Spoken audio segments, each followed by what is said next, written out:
Que a paz, o amor de Jesus Cristo esteja abençoando, confortando todos os seguidores, amigos, familiares, irmãos.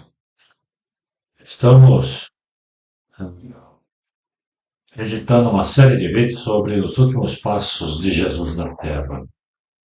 A prisão, o julgamento, a morte, a ressurreição de Jesus. Já postamos alguns, e o primeiro julgamento lá com o sumo sacerdote Anás. Este, porém, enviou Jesus para faz o outro sumo sacerdote lá no Sinédrio. Se você tem prazer em estudar, ouvir e propagar a palavra de Deus, inscreva-se, compartilhe, comente, pergunte se houver dúvidas.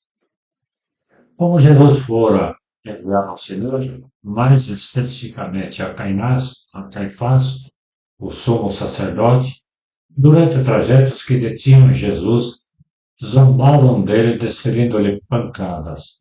Estando ele com os olhos vendados, pediram a Jesus para profetizar quem o espancava.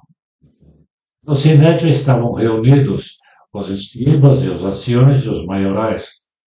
Começa o julgamento de Jesus por parte daqueles que deveriam tê-lo recebido como o Messias prometido. Os conheciam bem as profecias, no entanto, procuravam algum testemunho falso contra Jesus. Mateus 26:59 diz: Ora, os principais sacerdotes e todo o sinédrio procuravam algum testemunho falso contra Jesus, a fim de o condenarem à morte. Não encontraram, apesar de muitos testemunhos, porém, nenhum substancial para a condenação. E, por fim, duas testemunhas afirmando. Mateus 26:61, este disse: Posso destruir o santuário de Deus e reedificá-lo em 3 dias.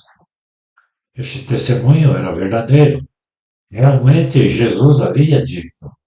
Somente eles não entendiam que o santuário era o próprio Jesus, pois ele morreria no terceiro dia, e no terceiro dia, aliás, ele ressuscitaria.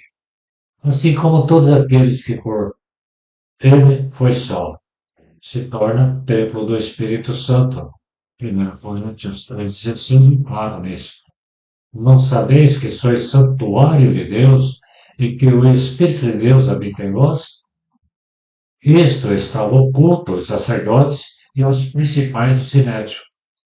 Uma verdade não compreendida se torna motivo de condenação, pois eles pensavam somente em si mesmos e no templo onde se reuniam para prestar cultos.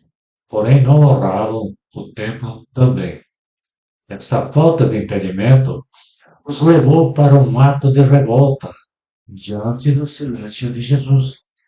O sumo sacerdote a negar Cristo para que respondesse dizendo: Eu te conjuro pelo Deus vivo, que nos diga se tu és o Cristo, o Filho de Deus. Mateus 26:63. No 25:64, temos a resposta de Cristo. Tu o disseste. Entretanto, eu vos declaro que desde agora vereis o Filho do Homem assentado à direita do Todo-Poderoso e vindo sobre as nuvens do céu. Com esta palavra de Jesus, o sumo sacerdote perdeu o controle. Rasgando as suas vestes, exclamou: Blasfemou! Que necessidade mais temos de testemunhas? Eis que ouviste agora a blasfêmia. Que vos parece? Dirigindo-se aos demais, os quais respondemos: é réu de morte. Então, uma das maiores humilhações foi a ação deles. Primeiro, o título no rosto. Isto significa raiva, ódio, desprezo e humilhação em extremos. É um ato de agressão e de respeito profundo, com o objetivo principal de ultrajar a dignidade da vítima. E desferiram bofetadas e pediam para Jesus professar quem os tinha destinados. Neste momento, Pedro, que assistia a tudo, chega até ele uma criada e lhe diz: também tu estavas com Jesus, o Galileu. Ele, porém, negou diante de todos, dizendo: não sei o que dizes. Esta foi a primeira negação. Mas tudo iria se cumprir conforme Jesus lhe havia dito.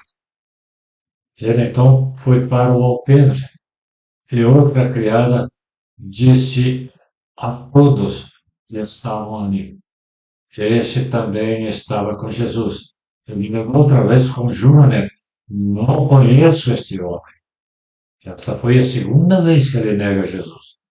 Em seguida, os que ali estavam disseram a Pedro: verdadeiramente és também um deles.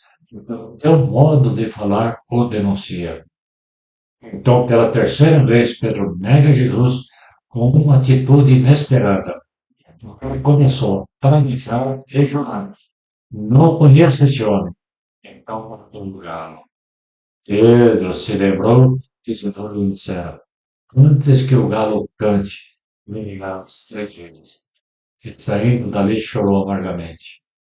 No Evangelho segundo Lucas, no capítulo 22 a 61 e 62, então, voltando-se o Senhor, fixou os olhos em Pedro. E Pedro se lembrou da palavra do Senhor que lhe dissera: hoje 3 vezes me negarás antes de cantar o galo. Então Pedro, saindo dali, chorou amargamente. Para condenar à morte de malfeitores, como estavam sendo governados pelo poder de Roma, mediante o governador Pilatos, eles não podiam, quer dizer, o Sinédrio, não podia matar, mas podiam ser os mandantes, como aconteceu. Como há muito hoje mandantes de crime, e eles ficam ilesos, aparentemente. Então, após todos esses passos, o levaram ao governador para que Jesus fosse executado na cruz pelo seu dito, conforme já o dissemos. Após estudar os passos de Jesus até a cruz, fico a pensar: a justiça dos homens realmente é parcial, é interesseira, e usam falsas testemunhas para eliminar os oponentes e não se preocupam com a verdade. Jesus inocente se torna vítima dos interesses humanos e por aqueles que tinham poder sobre o povo de Deus, sem, contudo, serem os meios pelos quais Deus criaria o seu povo, pois haviam esquecido toda a verdade e se apegavam apenas a tradicionalismos. Mas especialmente fico a pensar: quantas vezes negamos Jesus? Pelas nossas ações, palavras, omissões e pensamentos. Então o Espírito do Senhor nos leva para a realidade dos pecados que cometemos. Como Jesus olhou para Pedro e ficamos tristes e choramos arrependidos, pedindo perdão a Deus. Porém, sofremos as consequências de nossos atos. Tudo isso Jesus estava levando sobre si para depositar na cruz e apagar essa cédula que nos era contrária. Colossenses 2, 13 e 14 diz assim: e a vós outros que estáveis mortos pelas vossas transgressões e pela incircuncisão da vossa carne, nos deu juntamente com ele, perdoando todos os nossos delitos, tendo cancelado o escrito de dívida que era contra nós e constava de nós, a qual nos era prejudicial. Removeu-o inteiramente, reclamando não existe mais a dívida do pecado original. Pensemos: como temos vivido diante de Cristo? Precisando que Ele nos olhe como olhou para Pedro, por causa de seu pecado ou do nosso pecado? Que nos olhe com um olhar de alegria, porque estamos vivendo segundo os seus mandamentos? Por último, 1 Tessalonicenses 19 diz: não entristeçais o Espírito Santo. Algumas traduções não dizem entristeçais, dizem apagueis. Alguém pode apagar o Espírito Santo? Será esse alguém mais poderoso do que Cristo e do que o próprio Espírito Santo de Deus? Não. Os nossos pecados entristecem, não apagam o Espírito Santo. Promessa de Jesus que ele não nos abandonaria e ninguém nos arrebataria de sua mão. Leia João 10. Pense nisso. Medite. Deus te abençoe. Próximo vídeo. Jesus sobre a terra nos seus últimos passos na presença de Pilatos.